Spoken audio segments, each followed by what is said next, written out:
Hey everyone, Sorelle Spinelli here. Today we are so excited to chat all things breasts with Dominique Murray, who is a super great family friend of ours Yes.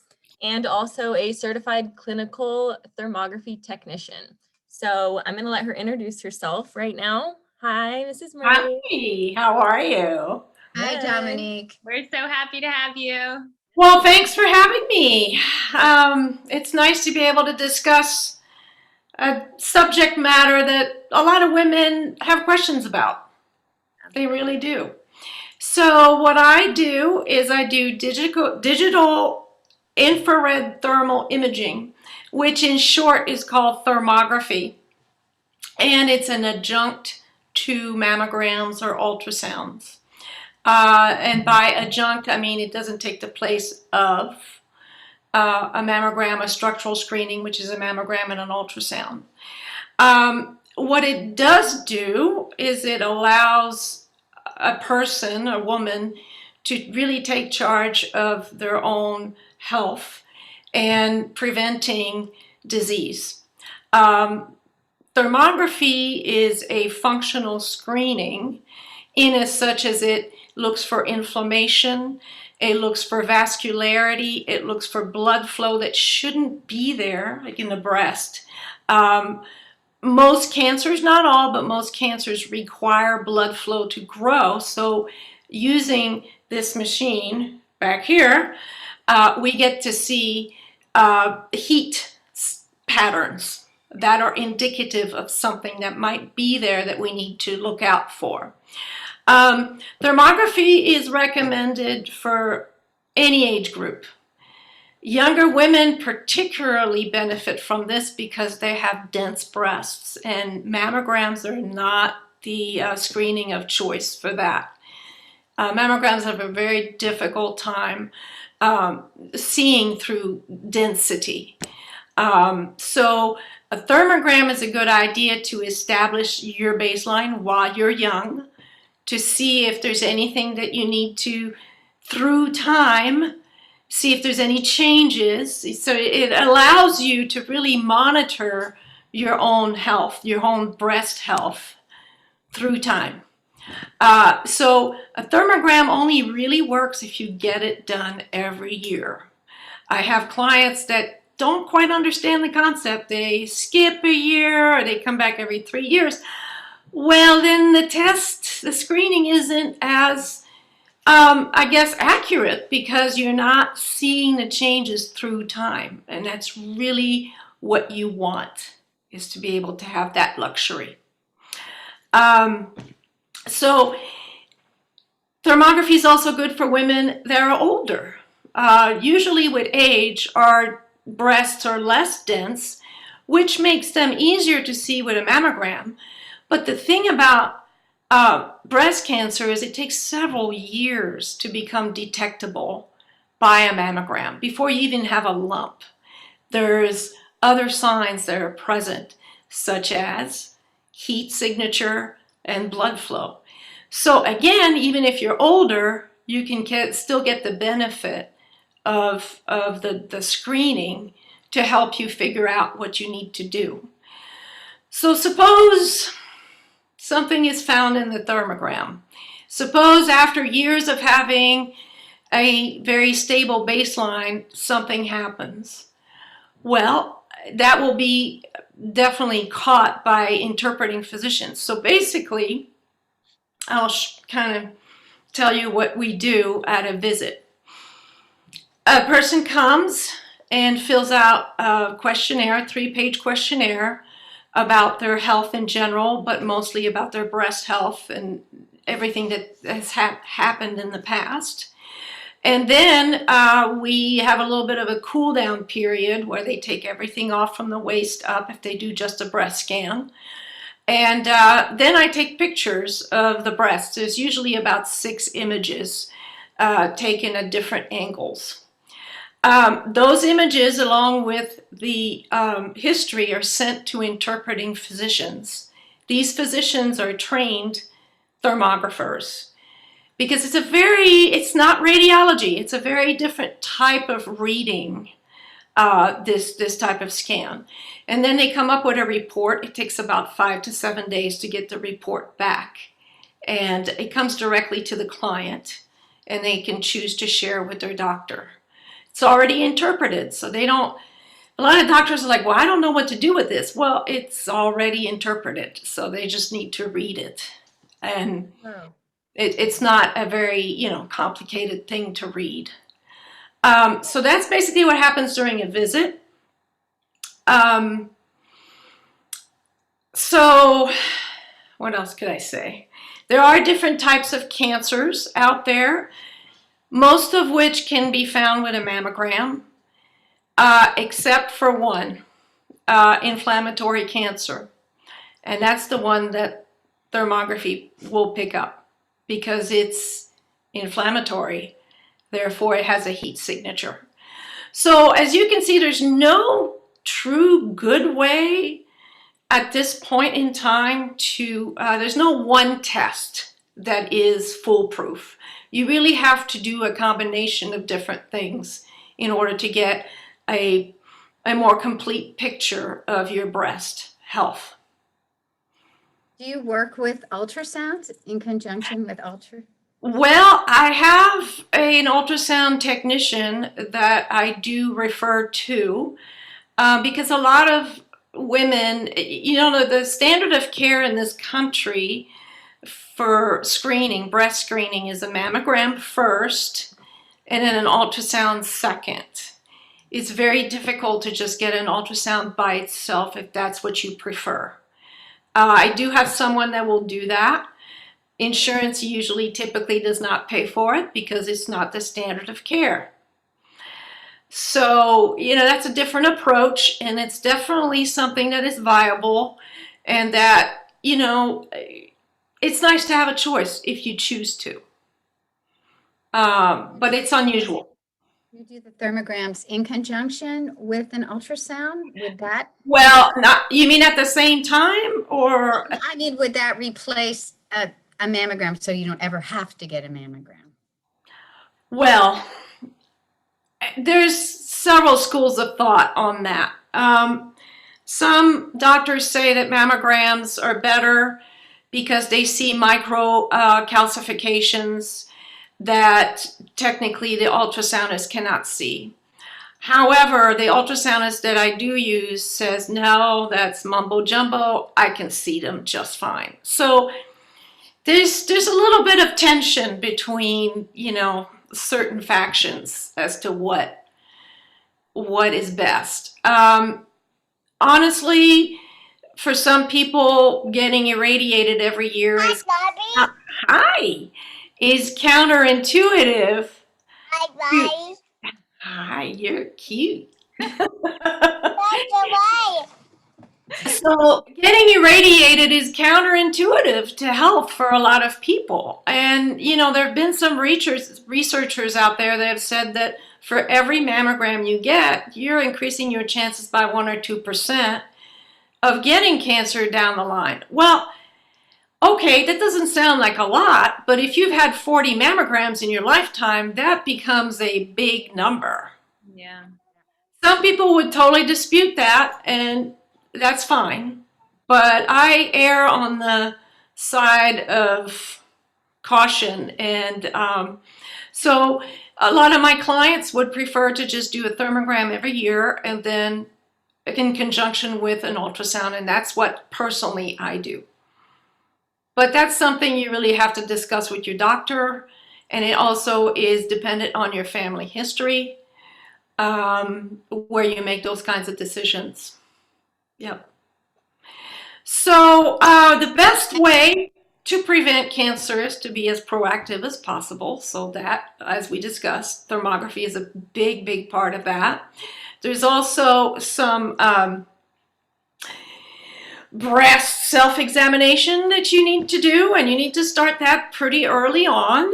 I'd say in your 20s, if you can, so that you get to know your body and your breast anatomy as well as you can, so that you can recognize if there are changes early on, and you're able to talk to them as soon as you can with your doctor. I mean, don't If you notice any change that is kind of weird or out of normal, then please don't hesitate to talk to your doctor about it.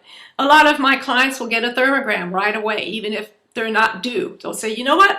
I need to come in. I want to see if there's anything going on there that I need to address.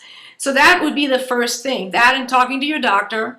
And then after that, if there's still, if the thermogram comes back and there's questions or there's a heat signature there that is unusual for you, then the next step would be a mammogram or an ultrasound and possibly an MRI. I mean, they do MRIs. It's a little more unusual because they have to use contrast, and a lot of people don't want that. But you know, it does happen sometimes that they do MRIs, breast MRIs. So, oh, go ahead. Do you want to explain about breast self-exams? Well, there's so many ways of doing it. You just have to pick one and stick to it and do it every month around the same time every month of your cycle or period.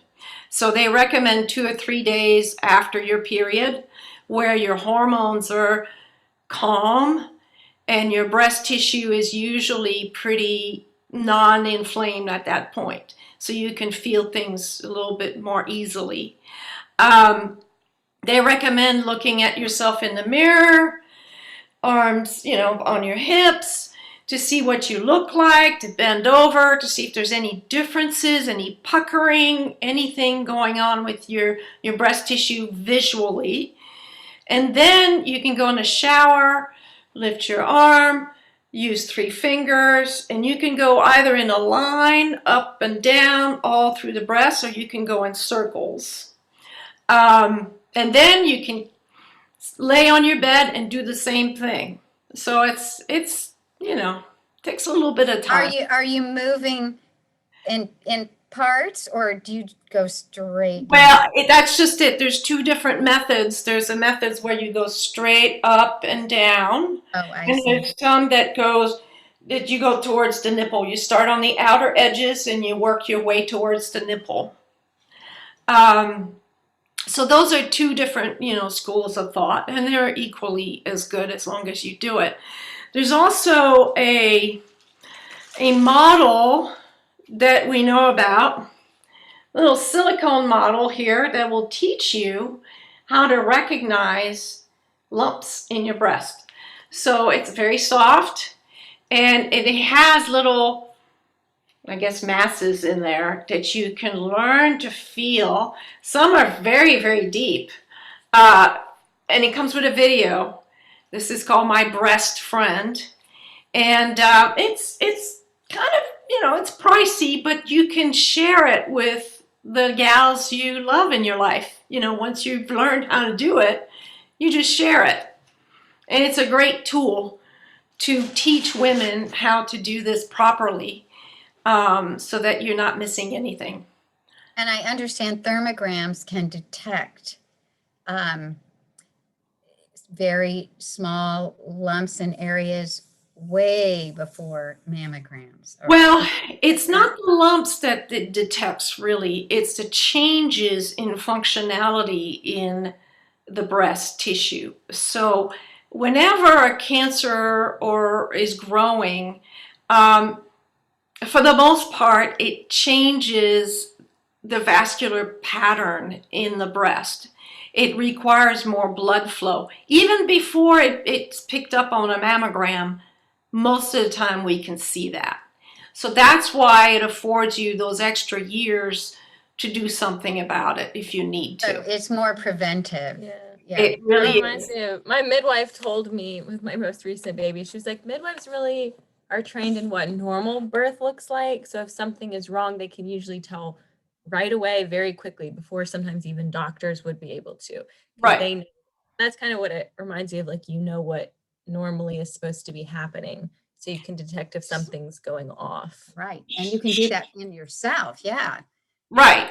And that's why it's important to establish that baseline from the very beginning, so that when you go off that baseline, that's when you know something is up and you can usually deal with it. A lot of times it's very simple how to deal with inflammation. You know, it's diet, it's lifestyle changes, mostly diet actually. It's lymphatic brushing. In a lot of cases, doing that combined with using essential oils, which I do have recipes for, on your breast is enough to, in some places and times, to reverse what it is that was going on in your breast if it's not cancer. Because a lot of times it's not cancer. It's not always cancer when you have inflammation present. It could be lymphatic congestion, anything like that that would appear a color that is not a green or a blue, which is cool. Fibrocystic conditions also appear that way, like it's inflammations, and that's not cancer. 90% of the time, it's not cancer at all. It's just that it's inflammation, and you need to address it before it turns into something else down the line. So could you discuss lymphatic brushing? Yeah. It's a That real sounds healthy. interesting. I forgot to bring my brush with me. Ah. Just use your hand or Okay. So lymphatic brushing of the breast, you would start right here. Let's see. Use the special brush, like a body dry brush. Body brush. It's a very soft boar brush, and it's a short. I have a short-handled one. So you would start here and work your way up this way. So you would do that several times before you take a shower in the morning. And you keep going. Then you take your shower. And then we have a recipe for essential oils that you can apply after you get out of the shower. I would love that recipe. Yes, I know you would. What I do is a lot of my clients don't own oils, so I put together a little bottle of this concentrate. And then they mix it with 3 or 4 ounces of carrier oil, and then that's what they apply to their breasts. Yeah. That's wonderful. So what does the brushing actually do?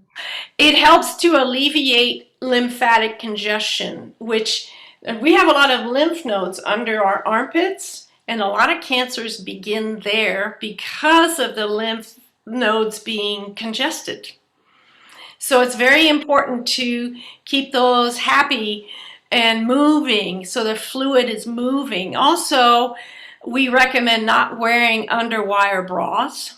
Very bad for you because it does cut off the lymphatic system right around the breast. And as much as possible, don't wear a bra if it's possible. You know, when you're home, take it off. And so, yeah, the interesting thing about the lymphatic system is that, you know, like our vascular system, we've got a pump. We got the heart pumping. The lymphatic system doesn't have that. So, you know.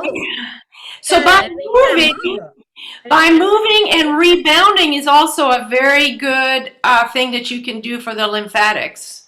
Rebounding. Remember, I think, Diane, you had a rebounder in your basement. Right, and just jumping on trampolines. Absolutely. Yeah, Absolutely. Yeah. Yes, it gets that lymphatic system going. It does. What about like a hot shower, hot cold water, things like that? That can help as well. I mean, it's interesting. I've gotten a lymphatic massage before, and it's a very different type of massage. I bet. It literally, they just go that and that, and it's just strange, but they're very much, the lymphatic system is very much on the surface of the skin, so it doesn't take a whole lot of pressure. So is that why with the dry brushing, it's a light brushing, right? Yes, it's a light brushing. You don't even want to turn your skin red, really. Oh, I've been doing that wrong. Yeah. Now, there's also, you could do a full body brushing, which is wonderful, and it makes your skin so soft, and it's very healthy to do. But it's a light brushing. Okay, that's It's good. a light brushing, yes. Because the Victoria, your daughter, Victoria, introduced me to dry brushing for my face, but I don't have a body one, so. yeah, so you're going to have to look at Amazon and find one.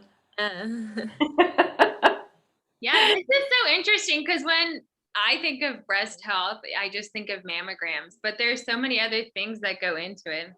There are, and we have a lot of choices at our disposal. We're just not really told that these are choices, and I kind of blame the system for that. And I'm lucky that I'm more holistic in nature, that I really try to find alternative ways to deal with the same problem, and which led me to thermography.